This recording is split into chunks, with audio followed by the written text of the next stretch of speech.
ಜಾತಿ ಗಡಿ ಮೀರಿ ಮದುವೆಯಾಗಿ ಹೆತ್ತ ತಂದೆಯಿಂದಲೇ ದಾರುಣ ಹತ್ಯೆಯಾದ ಗರ್ಭಿಣಿ ಮಾನ್ಯ ಅಂತ್ಯಕ್ರಿಯೆ ನೆರವೇರಿದೆ. ಹುಬ್ಬಳ್ಳಿ ತಾಲೂಕಿನ ಇನಾಂ ವೀರಾಪುರ ಗ್ರಾಮದ ಹಳ್ಳದಲ್ಲಿ ಪತಿ ವಿವೇಕಾನಂದ ಪತ್ನಿ ಮಾನ್ಯ ಚಿತೆಗೆ ಅಗ್ನಿ ಸ್ಪರ್ಶಿಸಿದ್ರು. ಈ ವೇಳೆ ಪತಿ ಮತ್ತು ಕುಟುಂಬಸ್ಥರ ಆಕ್ರಂದನ ಮುಗಿಲು ಮುಟ್ಟಿತ್ತು. ಮಗಳ ಅಂತಿಮ ದರ್ಶನಕ್ಕೂ ಪೋಷಕರು ಬಂದಿರಲಿಲ್ಲ. ಪತಿ ವಿವೇಕಾನಂದ ದೊಡ್ಡಮನಿ ಗೋಳಾಟ ನೆರೆದವರ ಕಣ್ಣಲ್ಲಿ ನೀರು ತರಿಸಿತು.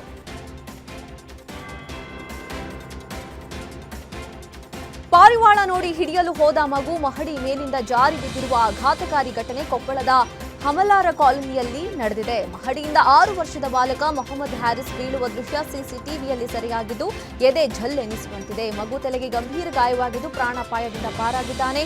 ನಗರದ ಖಾಸಗಿ ಆಸ್ಪತ್ರೆಯಲ್ಲಿ ಚಿಕಿತ್ಸೆ ನೀಡಲಾಗುತ್ತಿದೆ.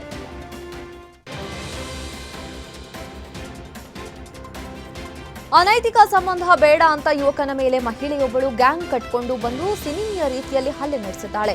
ಬೆಂಗಳೂರು ಗ್ರಾಮಾಂತರ ಜಿಲ್ಲೆಯ ದೊಡ್ಡಬಳ್ಳಾಪುರ ತಾಲೂಕಿನ ಪುಟ್ಟಯ್ಯನ ಅಗ್ರಹಾರ ಗ್ರಾಮದಲ್ಲಿ ಈ ಘಟನೆ ನಡೆದಿದೆ. ದೀಪ ಎಂಬಾಕೆ ಗ್ರಾಮದ ಯುವಕ ಕಾರ್ತಿಕ್ ಎಂಬಾತನ ಜೊತೆ ಅನೈತಿಕ ಸಂಬಂಧ ಹೊಂದಿದ್ಲು. ಆದರೆ ಯುವಕನ ಮನೆಯವರು ಆಂಟಿ ಸಹವಾಸ ಬೇಡ ಅಂತ ಬುದ್ಧಿವಾದ ಹೇಳಿದಕ್ಕೆ ಇದನ್ನೆಲ್ಲ ಇಲ್ಲಿಗೆ ನಿಲ್ಲಿಸೋಣ ಅಂತ ಆತ ಸುಮ್ಮನಾಗಿದ್ರು. ಇದರಿಂದ ಸಿಟ್ಟಿಗೆದ್ದ ಮಹಿಳೆ ಗ್ಯಾಂಗ್ ಜೊತೆ ಬಂದು ದಾಂಧಲೆ ನಡೆಸಿದ್ದಾಳೆ. ಆಕೆ ಕಾರಿನಲ್ಲಿ ಕೂತಿದ್ರೆ ಅಂಗಡಿಯಲ್ಲಿದ್ದ ಯುವಕನ ಮೇಲೆ ಕಿಡಿಗೇಡಿಗಳು ಮಾರಕಾಸ್ತ್ರಗಳಿಂದ ಮಾರಣಾಂತಿಕ ಹಲ್ಲೆ ಮಾಡಿದ್ದಾರೆ. ಈ ಸಂದರ್ಭದಲ್ಲಿ ಸಾರ್ವಜನಿಕರು ತಿರುಗಿ ಬಿದ್ದಿದ್ದ ಕಾರಣ ಕಿಡಿಗೇಡಿಗಳು ಓಡಿ ಹೋಗಿದ್ದು ಪ್ರಾಣಾಪಾಯದಿಂದ ಯುವಕ ಕಾರ್ತಿಕ್ ಪಾರಾಗಿದ್ದಾನೆ. ಕಲಬುರಗಿಯ ಹಿರೇಮಠದ ಶಾಂತಲಿಂಗ ಶಿವಾಚಾರ್ಯರು ಗಾಳಿಯಲ್ಲಿ ಗುಂಡು ಹಾರಿಸಿ ಬಿಲ್ಡಪ್ ಕೊಟ್ಟಿದ್ದಾರೆ. ಕೆಲ ತಿಂಗಳುಗಳ ಹಿಂದೆ ಕುಡಿದು ತೂರಾಡಿದ್ದ ಸ್ವಾಮೀಜಿಯನ್ನ ಗ್ರಾಮಸ್ಥರು ಮಠದಿಂದ ಹೊರದಬ್ಬಿದ್ರು. ಹೀಗಾಗಿ ಮಠಕ್ಕೆ ಹೊಸ ಪೀಠಾಧಿಪತಿ ನೇಮಕದ ಚರ್ಚೆ ನಡೀತಾ ಇತ್ತು. ಈ ವಿಷಯ ತಿಳಿದು ವಾಪಸ್ ಬಂದ ಶಾಂತಲಿಂಗ ಶಿವಾಚಾರ್ಯರು ಮಠದ ಆವರಣದಲ್ಲಿ ನಿಂತು ಗಾಳಿಯಲ್ಲಿ ಗುಂಡು ಹಾರಿಸಿ ಆತಂಕ ಸೃಷ್ಟಿಸಿದ್ದಾರೆ. ಈ ವಿಡಿಯೋ ಸೋಷಿಯಲ್ ಮೀಡಿಯಾದಲ್ಲಿ ವೈರಲ್ ಆಗಿದೆ. ಬಾಗಲಕೋಟೆಯಲ್ಲಿ ವಿಶೇಷ ಚೇತನ ಮಕ್ಕಳ ಮೇಲೆ ಶಿಕ್ಷಕರ ದೌರ್ಜನ್ಯ ಪ್ರಕರಣ ಸಂಬಂಧ ರಾಜ್ಯ ಮಕ್ಕಳ ಹಕ್ಕು ರಕ್ಷಣಾ ಆಯೋಗ ಸ್ವಯಂ ಪ್ರೇರಿತ ದೂರು ದಾಖಲಿಸಿಕೊಂಡಿದೆ. ಜಿಲ್ಲಾಡಳಿತಕ್ಕೆ ಆಯೋಗದಿಂದ ಪತ್ರ ಬರೆಯಲಾಗಿದ್ದು ಪ್ರಕರಣಕ್ಕೆ ಸಂಬಂಧಪಟ್ಟಂತೆ ಕೈಗೊಂಡ ಕ್ರಮದ ಬಗ್ಗೆ ತಿಳಿಸುವಂತೆ ಸೂಚನೆ ಕೊಡಲಾಗಿದೆ.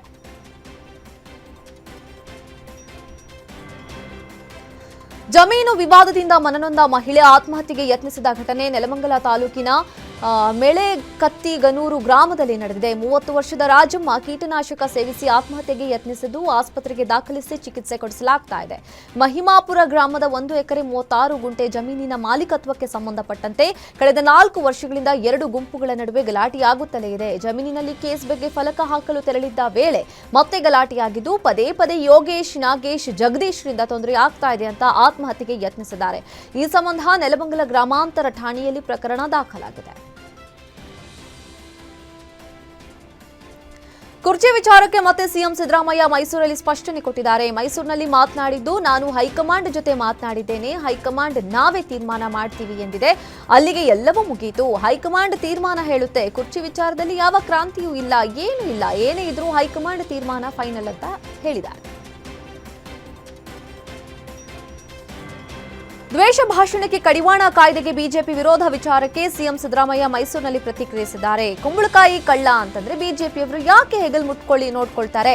ಆ ಕಾಯ್ದೆ ಒಂದು ಪಕ್ಷಕ್ಕೆ ಸೀಮಿತ ಅಲ್ಲ, ಎಲ್ಲಾ ಪಕ್ಷಗಳಿಗೂ ಆ ಕಾಯ್ದೆ ಅನ್ವಯ ಆಗುತ್ತೆ. ದ್ವೇಷ ಭಾಷಣ ಯಾರು ಹೆಚ್ಚು ಮಾಡ್ತಿರೋರು ಅವರು ಕಾಯ್ದೆ ವಿರೋಧಿಸ್ತಾರೆ. ಕೋಮು ಸೌಹಾರ್ದತೆ ಕಾಪಾಡಲು ಈ ಕಾಯ್ದೆ ಅವಶ್ಯಕವಾಗಿದೆ ಅಂತ ಹೇಳಿದ್ದಾರೆ. ಡಿಕೆ ಶಿವಕುಮಾರ್ ಅವರನ್ನ ಸಿಎಂ ಮಾಡಬೇಕು ಅಂತ ಅತಿ ಹಿಂದುಳಿದ ಮಠಾಧೀಶರು ಕಾಂಗ್ರೆಸ್ ಹೈಕಮಾಂಡ್ಗೆ ಪತ್ರ ಬರೆದಿದ್ದಾರೆ. ಮಲ್ಲಿಕಾರ್ಜುನ್ ಖರ್ಗೆ, ಕೆಸಿ ವೇಣುಗೋಪಾಲ್, ರಾಹುಲ್ ಗಾಂಧಿ, ಸೋನಿಯಾ ಗಾಂಧಿಗೆ ವಿವಿಧ ಮಠಾಧೀಶರು ಪತ್ರ ಬರೆದು ಡಿಕೆ ಶಿವಕುಮಾರ್ ಅವರನ್ನ ಸಿಎಂ ಮಾಡುವಂತೆ ಒತ್ತಾಯಿಸಿದ್ದಾರೆ. ಅಲ್ಲದೆ ಹಿಂದುಳಿದ ವರ್ಗದ ಮಠಾಧೀಶರು ಡಿಸೆಂಬರ್ 26ರಂದು ದೆಹಲಿಗೆ ತೆರಳಿ ಕೆಸಿ ವೇಣುಗೋಪಾಲ್ ಸೇರಿ ಹಲವು ನಾಯಕರನ್ನ ಭೇಟಿ ಮಾಡಲಿದ್ದಾರೆ. ರಾಜ್ಯ ಕಾಂಗ್ರೆಸ್ನಲ್ಲಿ ಸಿಎಂ ಕುರ್ಚಿಗಾಗಿ ಕಿತ್ತಾಟ ನಡೀತಾ ಇದ್ರೆ ಇತ್ತ ಸಚಿವ ಸತೀಶ್ ಜಾರಕಿಹೊಳಿ ಕ್ರಿಕೆಟ್ ಆಡಿದ್ದಾರೆ. ಗೋಕಾಕ್ನ ವಾಲ್ಮೀಕಿ ಕ್ರೀಡಾಂಗಣದಲ್ಲಿ ಲಕ್ಷ್ಮಣರಾವ್ ಜಾರಕಿಹೊಳಿ ಕ್ರಿಕೆಟ್ ಟೂರ್ನಿಗೆ ಚಾಲನೆ ನೀಡಿದ ಸತೀಶ್ ಜಾರಕಿಹೊಳಿ ಸಹೋದರ ಎಂಎಲ್ಸಿ ಲಖನ್ ಜಾರಕಿಹೊಳಿ ಬೌಲಿಂಗ್ಗೆ ಬ್ಯಾಟ್ ಬೀಸಿದ್ರು. ಇತ್ತ ಮಗ ರಾಹುಲ್ ಜಾರಕಿಹೊಳಿ ಕೀಪಿಂಗ್ ಮಾಡಿದ್ರು. ಜೊತೆಗೆ ಚಿಕ್ಕಪ್ಪನ ಬೌಲಿಂಗ್, ಬ್ಯಾಟಿಂಗ್ ಆಡಿದ್ರು.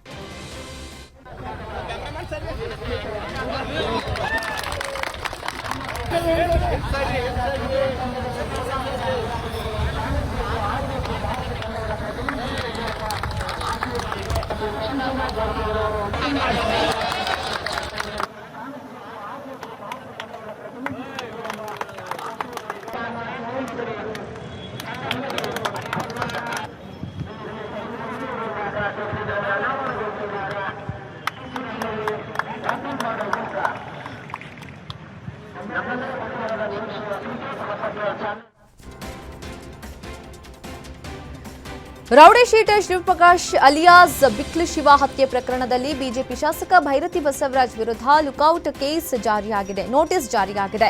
ನಿರೀಕ್ಷಣಾ ಜಾಮೀನು ರದ್ದಾಗ್ತಾ ಇದ್ದಂತೆ ಆರೋಪಿ ಬಸವರಾಜ್ ಎಸ್ಕೇಪ್ ಆಗಿದ್ದು, ಪತ್ತೆಗಾಗಿ ಸಿಐಡಿಯಿಂದ 3 ತಂಡಗಳನ್ನು ರಚನೆ ಮಾಡಲಾಗಿದೆ. ಜಾಮೀನು ಕೋರಿ ಜನಪ್ರತಿನಿಧಿಗಳ ಕೋರ್ಟ್ಗೆ ಅರ್ಜಿ ಸಲ್ಲಿಕೆ ಮಾಡಿರುವ ಶಾಸಕ ಅಜ್ಞಾತ ಸ್ಥಳದಲ್ಲಿ ತಲೆಮರೆಸಿಕೊಂಡಿದ್ದಾರೆ. ಭೈರತಿಗಾಗಿ ಮಹಾರಾಷ್ಟ್ರ, ಗೋವಾದಲ್ಲಿ ಸಿಐಡಿ ತಂಡದಿಂದ ತಲಾಶ್ ನಡೆಸಲಾಗ್ತಾ ಇದೆ.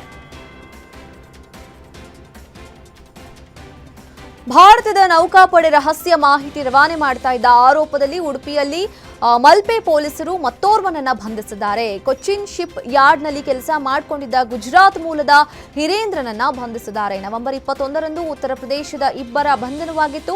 ವಿಚಾರಣೆ ಸಂದರ್ಭದಲ್ಲಿ ಹಿರೇಂದ್ರ ಆರೋಪಿಗಳಾದ ರೋಹಿತ್ ಮತ್ತು ಸಂತ್ರಿಯಿಂದ ಹಣ ಪಡೆದು ಮೊಬೈಲ್ ಸಿಮ್ ಒದಗಿಸಿದ್ದು ಬಯಲಾಗಿದೆ. ಇವರು ಪಾಕಿಸ್ತಾನಕ್ಕೆ ಹಡಗುಗಳ ನಂಬರ್ಗಳ ಗೌಪ್ಯ ಪಟ್ಟಿ ಹಾಗೂ ಮಾಹಿತಿ ರವಾನಿಸ್ತಾ ಇದ್ರು ಅಂತ ಹೇಳಲಾಗ್ತಾ ಇದೆ. ಹಾಸ್ಟೆಲ್ನಲ್ಲಿ ಆಹಾರ ಸೇವಿಸಿ 15ಕ್ಕೂ ಹೆಚ್ಚು ವಿದ್ಯಾರ್ಥಿನಿಯರು ಅಸ್ವಸ್ಥಗೊಂಡಿದ್ದ ಘಟನೆ ಹಾವೇರಿಯಲ್ಲಿ ನಡೆದಿತ್ತು. ಘಟನೆ ನಂತರ ದೇವಗಿರಿ ಗ್ರಾಮದ ಹೊರವಲಯದಲ್ಲಿರೋ ಇಂಜಿನಿಯರಿಂಗ್ ಕಾಲೇಜ್ ಮುಂದೆ ವಿದ್ಯಾರ್ಥಿಗಳು ಪ್ರತಿಭಟನೆ ನಡೆಸಿ ಆಕ್ರೋಶ ಹೊರಹಾಕಿದ್ದಾರೆ. ಸರ್ಕಾರಿ ಹಾಸ್ಟೆಲ್ ಇದ್ರೂ ಅದರ ದುರಸ್ತಿ ಮಾಡದೆ ಖಾಸಗಿ ವ್ಯಕ್ತಿಗೆ ಟೆಂಡರ್ ನೀಡಿದ್ದಾರೆ. ಪ್ರಾಚಾರ್ಯರು ನಿರ್ಲಕ್ಷ್ಯ ತೋರಿದ್ದು, ಹಾಸ್ಟೆಲ್ನಲ್ಲಿ ಸರಿಯಾದ ವಾರ್ಡನ್ ಇಲ್ಲ, ಹೆಣ್ಣುಮಕ್ಕಳ ಹಾಸ್ಟೆಲ್ನಲ್ಲಿ ಕಾವಲುಗಾರರು ಇಲ್ಲ, ಮೂಲಭೂತ ಸೌಕರ್ಯಗಳಿಲ್ಲ, ಜೊತೆಗೆ ಸರಿಯಾದ ಆಹಾರವನ್ನು ನೀಡ್ತಾ ಇಲ್ಲ ಅಂತ ಆಕ್ರೋಶ ಹೊರಹಾಕಿದ್ರು. ಅಲ್ಲದೆ ಸರ್ಕಾರಿ ಹಾಸ್ಟೆಲ್ ದುರಸ್ತಿ ಮಾಡಿ ನಮಗೆ ಇಲ್ಲಿ ವ್ಯವಸ್ಥೆ ಮಾಡಬೇಕು ಅಂತ ಆಗ್ರಹಿಸಿದ್ದಾರೆ. ಬೈಕ್ಗೆ ಅಪರಿಚಿತ ವಾಹನವೊಂದು ಡಿಕ್ಕಿಯಾಗಿ ರಸ್ತೆಗೆ ಬಿದ್ದು ಬೈಕ್ ಸವಾರನ ಮೇಲೆ 4-5 ವಾಹನಗಳು ಹರಿದಿರುವ ಘಟನೆ ಚಿಕ್ಕಬಳ್ಳಾಪುರದಲ್ಲಿ ನಡೆದಿದೆ. ಭೀಕರ ಅಪಘಾತದಲ್ಲಿ 27 ವರ್ಷದ ದಾಮೋದರ್ ಮೃತಪಟ್ಟಿದ್ದು, ದೇಹ ನುಜ್ಜುಗುಜ್ಜಾಗಿದೆ. ಹಿಂಬದಿ ಸವಾರ ವೆಂಕಟೇಶ್ಗೆ ಗಂಭೀರ ಗಾಯಗಳಾಗಿದೆ. ಚಿಂತಾಮಣಿ ಬೆಂಗಳೂರು ರಸ್ತೆಯ ವೈಜಕೂರು ಬಳಿ ನಡೆದಿರುವಂತಹ ಅಪಘಾತ ಇದು. ಸ್ಥಳಕ್ಕೆ ಡಿವೈಎಸ್ಪಿ ಮುರಳೀಧರ್, ಇನ್ಸ್ಪೆಕ್ಟರ್ ಶಿವರಾಜ್ ಭೇಟಿ ನೀಡಿ ಪರಿಶೀಲನೆ ನಡೆಸಿದ್ದಾರೆ. ಚಿಂತಾಮಣಿ ಗ್ರಾಮಾಂತರ ಠಾಣೆಯಲ್ಲಿ ಪ್ರಕರಣ ದಾಖಲಾಗಿದೆ. ಗದಗ್ನಲ್ಲಿ ಬೆಳ್ಳಂಬೆಳಗ್ಗೆ ಭಾರೀ ಅಗ್ನಿ ಅವಘಡ ಸಂಭವಿಸಿದ್ದು, ನಗರದ ಶಾಂತಿ ಚಿತ್ರಮಂದಿರ ಸುಟ್ಟು ಕರಕಲಾಗಿದೆ. ಕುರ್ಚಿ, ಸ್ಪೀಕರ್, ಪಿಒಪಿ, ಫ್ಯಾನ್ ಸೇರಿದಂತೆ ಚಿತ್ರಮಂದಿರದಲ್ಲಿದ್ದ ಎಲ್ಲಾ ಪೀಠೋಪಕರಣಗಳು ಭಸ್ಮವಾಗಿದೆ. ಅಗ್ನಿಶಾಮಕ ದಳದ ಸಿಬ್ಬಂದಿ ಬೆಂಕಿ ನಂದಿಸಿದ್ದಾರೆ. ಸ್ಥಳಕ್ಕೆ ದೌಡಾಯಿಸಿದ ಬೆಟಗೇರಿ ಬಡಾವಣೆ ಪೊಲೀಸರು ಪರಿಶೀಲಿಸಿದ್ದಾರೆ. ಅಗ್ನಿ ಅವಘಡಕ್ಕೆ ನಿಖರ ಕಾರಣ ಇನ್ನೂ ತಿಳಿದು ಬಂದಿಲ್ಲ. ಚಿಕ್ಕಬಳ್ಳಾಪುರದ ಸಬ್ಬೇನಹಳ್ಳಿ ಬಳಿ ವೇಶ್ಯಾವಾಟಿಕೆ ಅಡ್ಡೆ ಮೇಲೆ ಪೊಲೀಸರು ದಾಳಿ ನಡೆಸಿ 4 ಜನರನ್ನ ವಶಕ್ಕೆ ಪಡೆದಿದ್ದಾರೆ. ಟೋಕೋ ಬೋಲೋ ಬಾರ್ನ ರೂಮ್ಗಳಲ್ಲಿ ವೇಶ್ಯಾವಾಟಿಕೆ ನಡೆಸ್ತಾ ಇದ್ದ ಬಗ್ಗೆ ಮಾಹಿತಿ ಸಿಕ್ಕ ಬೆನ್ನಲ್ಲೇ ಚಿಕ್ಕಬಳ್ಳಾಪುರ ಮಹಿಳಾ ಠಾಣೆ ಪೊಲೀಸರು ದಾಳಿ ನಡೆಸಿದ್ದಾರೆ. ದಾಳಿ ಸಂದರ್ಭದಲ್ಲಿ 2 ಮಹಿಳೆಯರ ರಕ್ಷಣೆ ಮಾಡಲಾಗಿದ್ದು, ಓರ್ವ ಪಿಂಪ್ ಮಹಿಳೆ ಹಾಗೂ ಮತ್ತೋರ್ವನನ್ನ ಬಂಧಿಸಲಾಗಿದೆ. ಚಿತ್ರದುರ್ಗ ಜಿಲ್ಲಾಧಿಕಾರಿಯ ಡಿಜಿಟಲ್ ಸಿಗ್ನೇಚರ್ ಫೋರ್ಜರಿ ಮಾಡಿ ಭೂ ಪರಿವರ್ತನೆ ಆದೇಶ ಪ್ರತಿ ಸೃಷ್ಟಿಸಿದ್ದ ಆರೋಪಿಗಳ ವಿರುದ್ಧ ಎಫ್ಐಆರ್ ದಾಖಲಾಗಿದೆ. ಡಿಸಿಟಿ ವೆಂಕಟೇಶ್ ಸಹಿ ಫೋರ್ಜರಿ ಮಾಡಿದ್ದ ಅನಿಲ್ ಕುಮಾರ್ ಎಂಬಾತನ ವಿರುದ್ಧ ಹಿರಿಯೂರು ಆರ್ಐ ಎಂಎನ್ ಸ್ವಾಮಿ ದಾಖಲಿಸಿದ್ರು.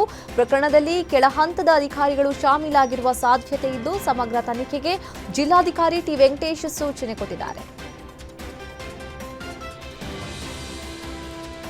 ಎಣ್ಣೆ ಏಟಲ್ಲಿ ಅಡ್ಡಾದಿಡ್ಡಿ ಬರ್ತಾ ಇದ್ದ ವ್ಯಕ್ತಿ ಬ್ಯಾಲೆನ್ಸ್ ತಪ್ಪಿ ರಸ್ತೆ ಮೇಲೆ ಬೀಳ್ತಾ ಇದ್ದಂತೆ ಬಸ್ ಹರಿದು ಆತ ಮೃತಪಟ್ಟಿದ್ದಾನೆ. ಘಟನೆ ಕಾಮಾಕ್ಷಿಪಾಳ್ಯ ಹೆಗ್ಗನಹಳ್ಳಿ ಮುಖ್ಯ ರಸ್ತೆಯಲ್ಲಿ ನಡೆದಿದೆ. 42 ವರ್ಷದ ಚೇತನ್ ಕುಮಾರ್ ಮೃತ ವ್ಯಕ್ತಿ. ಬಾರ್ನಲ್ಲಿ ಕುಡಿದು ತೂರಾಡಿ ಬರ್ತಾ ಇದ್ದ ಚೇತನ್ ಕುಮಾರ್ ರಸ್ತೆ ಮೇಲೆ ಬೀಳ್ತಾ ಇದ್ದಂತೆ ಹಿಂಬದಿಯಿಂದ ಬಂದ ಬಸ್ ಹರಿದು ಮೃತಪಟ್ಟಿದ್ದಾನೆ. ಆಕ್ಸಿಡೆಂಟ್ ಮಾಡಿ ಪರಾರಿಯಾಗಿದ್ದ ಬಸ್ ಚಾಲಕನ ನರೇಂದ್ರನನ್ನ ಪೊಲೀಸರು ಬಂಧಿಸಿದ್ದಾರೆ. ಬಂಧಿತ ಆರೋಪಿ ಈತ 2012ರಲ್ಲಿ ಮುಳಬಾಗಿಲು ಪೊಲೀಸ್ ಠಾಣೆಯಲ್ಲಿ ದಾಖಲಾಗಿದ್ದ ಕೊಲೆ ಪ್ರಕರಣದ ಪ್ರಮುಖ ಆರೋಪಿಯಾಗಿದ್ದು, ಪೊಲೀಸರು ನ್ಯಾಯಾಂಗ ಬಂಧನಕ್ಕೆ ಒಪ್ಪಿಸಿದ್ದಾರೆ. ಕಾರು ಹಾಗೂ ಲಾರಿ ನಡುವೆ ಭೀಕರ ಅಪಘಾತ ಸಂಭವಿಸಿ ಯುವಕನಿಗೆ ಗಂಭೀರ ಗಾಯವಾಗಿದೆ. ಶಿವಮೊಗ್ಗದಲ್ಲಿ ರಿಪ್ಪನ್ಪೇಟೆಯ ವಿನಾಯಕ ಸರ್ಕಲ್ನಲ್ಲಿ ಘಟನೆ ನಡೆದಿದೆ. ತೀರ್ಥಹಳ್ಳಿಯ ಎಳ್ಳಅಮಾವಾಸ್ಯೆ ಜಾತ್ರೆ ಮುಗಿಸಿ ಬರುವ ಸಂದರ್ಭದಲ್ಲಿ ಅಪಘಾತ ಸಂಭವಿಸಿದೆ. ಕಾರ್ನಲ್ಲಿದ್ದ 6 ಯುವಕರ ಪೈಕಿ ಓರ್ವನಿಗೆ ಗಂಭೀರ ಗಾಯವಾಗಿದ್ದು, ಆಸ್ಪತ್ರೆಗೆ ದಾಖಲಿಸಿ ಚಿಕಿತ್ಸೆ ಕೊಡಿಸಲಾಗ್ತಾ ಇದೆ. ಅಪಘಾತದ ರಭಸಕ್ಕೆ ಕಾರಿನ ಮುಂಭಾಗ ಸಂಪೂರ್ಣ ಜಖಮಾಗಿದ್ದು, ರಿಪ್ಪನ್ಪೇಟೆ ಪೊಲೀಸ್ ಠಾಣೆಯಲ್ಲಿ ಪ್ರಕರಣ ದಾಖಲಾಗಿದೆ. ಮೈಸೂರಿನಲ್ಲಿ ನಡೆಯುವ ವಿಶ್ವ ರೈತ ಸಮಾವೇಶಕ್ಕೆ ತೆರಳುತ್ತಾ ಇದ್ದ ವಾಹನ ಪಲ್ಟಿಯಾಗಿ 30ಕ್ಕೂ ಹೆಚ್ಚು ರೈತರಿಗೆ ಗಾಯವಾಗಿದೆ. ಬೆಳಗಾವಿ ಜಿಲ್ಲೆಯ ಬೈಲಹೊಂಗಲ ತಾಲೂಕಿನ ಜಾಲಿಕಪ್ಪ ಗ್ರಾಮದಲ್ಲಿ ಘಟನೆ ನಡೆದಿದ್ದು, ಮೈಸೂರಿನತ್ತ ತೆರಳುತ್ತಾ ಇದ್ದ ರೈತರು ಗಾಯಗೊಂಡಿದ್ದಾರೆ. 30ಕ್ಕೂ ಅಧಿಕ ರೈತರಿಗೆ ಸಣ್ಣಪುಟ್ಟ ಗಾಯಗಳಾಗಿದ್ದು, 9ಕ್ಕೂ ಹೆಚ್ಚು ಜನರು ಕೈಕಾಲು ಬೆನ್ನಿಗೆ ಗಂಭೀರ ಗಾಯಗಳಾಗಿದೆ. ಗಾಯಾಳುಗಳನ್ನು ಬೆಳಗಾವಿ ಬೈಲಹೊಂಗಲ ಆಸ್ಪತ್ರೆಗೆ ರವಾನೆ ಮಾಡಲಾಗಿದೆ. ಸ್ಥಳಕ್ಕೆ ಬೈಲಹೊಂಗಲ ಠಾಣಾ ಪೊಲೀಸರು ಭೇಟಿ ನೀಡಿ ಪರಿಶೀಲನೆ ನಡೆಸಿದ್ದಾರೆ. ದಾವಣಗೆರೆಯ ಜಗಳೂರು ತಾಲೂಕಿನ ಸಿದ್ದಯ್ಯನಕೋಟೆ ಗ್ರಾಮಕ್ಕೆ ಆಗಮಿಸಿದ ಶಾಸಕ ಬಿ ದೇವೇಂದ್ರಪ್ಪಗೆ ಖಾಲಿ ಕೊಡ ಪ್ರದರ್ಶನ ಮಾಡಿ ಮಹಿಳೆಯರು ಪ್ರತಿಭಟನೆ ನಡೆಸಿದ್ದಾರೆ. ಕುಡಿಯುವ ನೀರಿಗಾಗಿ ಸಾಕಷ್ಟು ತೊಂದರೆ ಆಗ್ತಾ ಇದೆ. ಸುಮಾರು ದಿನಗಳಿಂದ ನೀರು ಬಿಡ್ತೇನೆ ಅಂತ ಹೇಳಿ ಪಿಡಿಒ ಬರೀ ಸುಳ್ಳು ಹೇಳ್ತಾ ಇದ್ದಾರೆ. ಜಿಲ್ಲಾ ಪಂಚಾಯತ್ ಸಿಇಒ ಭೇಟಿ ಸಂದರ್ಭದಲ್ಲಿ 1-2 ದಿನಗಳಲ್ಲಿ ನೀರು ಹರಿಸ್ತೀವಿ ಅಂತ ಹೇಳಿದ್ರು, ಆದ್ರೆ ಇನ್ನೂವರೆಗೂ ನೀರು ಬಿಟ್ಟಿಲ್ಲ ಅಂತ ಆಕ್ರೋಶ ಹೊರಹಾಕಿದ್ದಾರೆ. ಈ ಸಂದರ್ಭದಲ್ಲಿ ತಾಲೂಕು ಪಂಚಾಯಿತಿ ಸಿಇಒ ಕೆಂಚಪ್ಪ ಮತ್ತು ಪಿಡಿಒ ವಿರೂಪಾಕ್ಷಪ್ಪಗೆ ಶಾಸಕ ತರಾಟೆಗೆ ತೆಗೆದುಕೊಂಡಿದ್ದು, 1 ವಾರದಲ್ಲಿ ಸಮಸ್ಯೆ ಇತ್ಯರ್ಥ ಮಾಡದಿದ್ರೆ ಅಮಾನತು ಮಾಡೋದಾಗಿ ಎಚ್ಚರಿಕೆ ಕೊಟ್ಟಿದ್ದಾರೆ. ಇವತ್ತಷ್ಟೇ ನಮ್ಮ ಎಣ್ಣೆ ಹೊರಡಿ ನೀರು ಸರಿ ಅದೀತದ ಮತ್ತೆ ಇವತ್ತು ಬಂದ ನಾಳೆ ನೀರು ಬರ್ತದನ್ನ ಗೊತ್ತಿಲ್ಲ. ಊರ ಬಂದ್ರು ಬರಲ್ಲ. ನಾ ನೀರಿಗೆ ಯಾರು ಕೇಳಕ್ ಸರ್ ನೀನು ಮಾತು ಕೇಳಿಸ್ತೀನಿ, ನಿನ್ ಸಮಸ್ಯೆ ಬಗೆಹರಿಬೇಕಲ್ಲ, ಅದಕ್ಕೆ ಇಲ್ಲಿ ಬಂದಿದ್ದೀನಿ. ನೀನಾಗಿ ಹೋಗಂದ್ರೆ ಹೋಗ್ತೀನಿ. ಇನ್ನು ನಿಮ್ ಚರಂಡಿ ಕ್ಲೀನ್ ಮಾಡಿ, ನಿಮ್ಮ ಮನೆ ನೀರು ಒತ್ತಾ ನಾನು ಯಾರ ಮಾತು ಕೇಳಬೇಡಿ. ನಾನು MLA, ನಿಮ್ಮ ಕಷ್ಟ ಸುಖ ಕೇಳಕ್ ಬಂದಿದ್ದೀನಿ. 3 ಬೋರ್ ಒಂದು ಬೋರ್ ಇತ್ತು ಮತ್ತೆ ಮೊನ್ನೆ.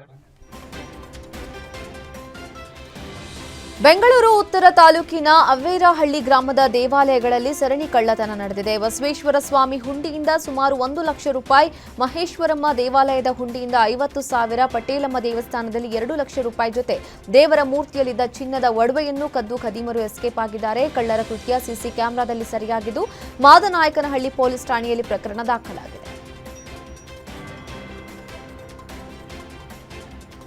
ಬೀದರ್ನ ಬಸವಕಲ್ಯಾಣ ತಾಲೂಕಿನ ಖಾನಾಪುರ ಸರ್ಕಾರಿ ಶಾಲೆಯ ಅವ್ಯವಸ್ಥೆಯ ಬಗ್ಗೆ ಗ್ಯಾರಂಟಿ ನ್ಯೂಸ್ ಸುದ್ದಿ ಬಿತ್ತರಿಸಿದ ಬೆನ್ನಲ್ಲೇ ಸ್ಕೂಲ್ಗೆ ಶಾಸಕ ಶರಣು ಸಲಗರ್ ಭೇಟಿ ನೀಡಿ ಪರಿಶೀಲಿಸಿದ್ದಾರೆ. 18 ವರ್ಷಗಳಿಂದ ಖಾನಾಪುರ ಶಾಲೆಗೆ ವಿದ್ಯುತ್ ಸಂಪರ್ಕ ಇಲ್ಲದಿರುವುದರ ಬಗ್ಗೆ ಗ್ಯಾರಂಟಿ ನ್ಯೂಸ್ ಸುದ್ದಿ ಪ್ರಸಾರ ಮಾಡಿತ್ತು. 100ಕ್ಕೂ ಹೆಚ್ಚು ವಿದ್ಯಾರ್ಥಿಗಳು ಸ್ಮಾರ್ಟ್ ಕ್ಲಾಸ್ ಇಂದ ವಂಚಿತರಾದ ಬಗ್ಗೆ ಜನಪ್ರತಿನಿಧಿಗಳ ಗಮನ ಸೆಳೆಯಲಾಗಿತ್ತು. ಇದೀಗ ಕ್ಷೇತ್ರ ಶಿಕ್ಷಣಾಧಿಕಾರಿ ಹಾಗೂ ಜೆಸ್ಕಾಂ AEE ಜೊತೆ ಶಾಲೆಗೆ ಭೇಟಿ ನೀಡಿ ಮಕ್ಕಳ ಜೊತೆ ಪಂಕ್ತಿಯಲ್ಲಿ ಕುಳಿತು ಬಿಸಿಯೂಟ ಸೇವಿಸಿದ್ದಾರೆ. 2 ದಿನದೊಳಗೆ ವಿದ್ಯುತ್ ಸಂಪರ್ಕ ಕಲ್ಪಿಸುವ ಜೊತೆಗೆ ಇನ್ಮುಂದೆ ಮಕ್ಕಳಿಗೆ ಸಮಸ್ಯೆ ಆಗಲ್ಲ ಅಂತ ಭರವಸೆ ಕೊಟ್ಟಿದ್ದಾರೆ. ರಸ್ತೆ ಬದಿ ಜೇನು ಖರೀದಿ ಮಾಡೋ ಗ್ರಾಹಕರಿಗೆ ಸಕ್ಕರೆ ಪಾಕ ಮಾರಾಟ ಮಾಡ್ತಾ ಇದ್ದ ಜಾಲವೊಂದು ಹಾಸನದಲ್ಲಿ ಸಿಕ್ಕಿಬಿದ್ದಿದೆ. ಜಿಲ್ಲೆಯ ಹೊಳೆನರಸೀಪುರ ಪಟ್ಟಣದ APMC ಆವರಣದಲ್ಲಿ ನಕಲಿ ಜೇನು ತಯಾರಿಕೆ ಮಾಡಲಾಗ್ತಾ ಇದೆ.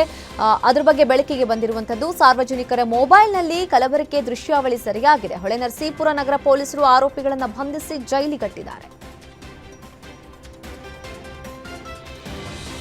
ಚಿಕ್ಕಮಗಳೂರಿನ ಮುಳ್ಳಯ್ಯನಗಿರಿ ರಸ್ತೆಯಲ್ಲಿ ಶಾಲಾ ಮಕ್ಕಳ ಜೀಪು ಪಲ್ಟಿಯಾಗಿದ್ದು 6 ಮಕ್ಕಳಿಗೆ ಸಣ್ಣ ಪುಟ್ಟ ಗಾಯಗಳಾಗಿದೆ. ಮಕ್ಕಳನ್ನ ಆಸ್ಪತ್ರೆಗೆ ದಾಖಲಿಸಿ ಚಿಕಿತ್ಸೆ ಕೊಡಿಸಲಾಗ್ತಾ ಇದೆ.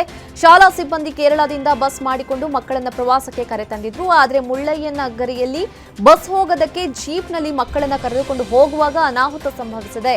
ಚಾಲಕನ ಅತೀ ವೇಗದ ಚಾಲನೆಯಿಂದ ನಿಯಂತ್ರಣ ತಪ್ಪಿ ಜೀಪ್ ಪಲ್ಟಿಯಾಗಿದ್ದು, ಘಟನೆ ನಂತರ ಚಾಲಕ ಸ್ಥಳದಿಂದ ಎಸ್ಕೇಪ್ ಆಗಿದ್ದಾನೆ.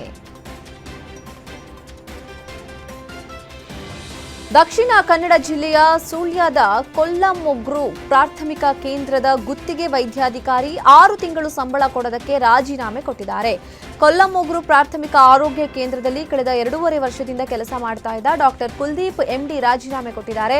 ಜಿಲ್ಲಾ ಆರೋಗ್ಯ ಹಾಗೂ ಕುಟುಂಬ ಕಲ್ಯಾಣಕಾರಿಗೆ ರಾಜೀನಾಮೆ ಸಲ್ಲಿಕೆ ಮಾಡಿದ್ದಾರೆ. ಇನ್ನು ರಾಜ್ಯದ ಹಲವು ಮಂದಿ ಪ್ರಾಥಮಿಕ ಗುತ್ತಿಗೆ ವೈದ್ಯಾಧಿಕಾರಿಗಳಿಗೆ ಸರ್ಕಾರ ಸಂಬಳ ಬಾಕಿ ಉಳಿಸಿಕೊಂಡಿದ್ದು, ಮುಂದೆ ಹಲವರು ಹತಾಶೆಯಿಂದ ರಾಜೀನಾಮೆ ಕೊಡೋ ಸಾಧ್ಯತೆ ಇದೆ. ಹಾವೇರಿಯಲ್ಲಿ 4 ರಿಂದ 5 ವರ್ಷಗಳ ಹಿಂದೆ ಅರಣ್ಯ ಅಧಿಕಾರಿಗಳಿಂದ ಸೆರೆಯಾಗಿದ್ದ ಆನೆ ಇದೀಗ ದಿಢೀರ್ ಪ್ರತ್ಯಕ್ಷವಾಗಿದೆ. ಬ್ಯಾಡಗಿ ರಾಣೆಬೆನ್ನೂರು ಭಾಗದ ಅರಣ್ಯ ಪ್ರದೇಶದಲ್ಲಿ ಕಾಣಿಸಿಕೊಂಡಿದ್ದು, ಸುತ್ತಮುತ್ತಲಿನ ಗ್ರಾಮಸ್ಥರಿಗೆ ಆತಂಕ ಶುರುವಾಗಿದೆ.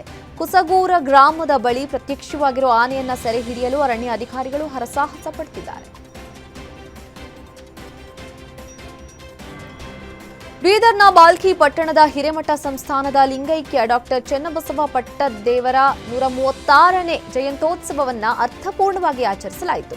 ಭಕ್ತಿ ಭಾವದ ಬಸವ ನಡಿಗೆ ಹಾಗೂ ಷಟ್ಸ್ಥಲ ಧ್ವಜಾರೋಹಣ ಕಾರ್ಯಕ್ರಮಗಳು ಜರುಗಿದವು. ಹಿರೇಮಠದಿಂದ ಆರಂಭಗೊಂಡ ಬಸವ ನಡಿಗೆಯು ಪಟ್ಟಣದ ಹಳೆಪಟ್ಟಣ ಗಡಿ ಬೊಮ್ಮುಂಡೇಶ್ವರ ವೃತ್ತ, ಅಂಬೇಡ್ಕರ್ ವೃತ್ತ ಮಾರ್ಗವಾಗಿ ಆಶ್ರಮದವರೆಗೆ ನಡೆಯಿತು. ನಡಿಗೆಯುದ್ದಕ್ಕೂ ವಚನ ಗೀತೆಗಳು, ಬಸವ ಘೋಷಣೆಗಳು ಮೊಳಗಿತ್ತು.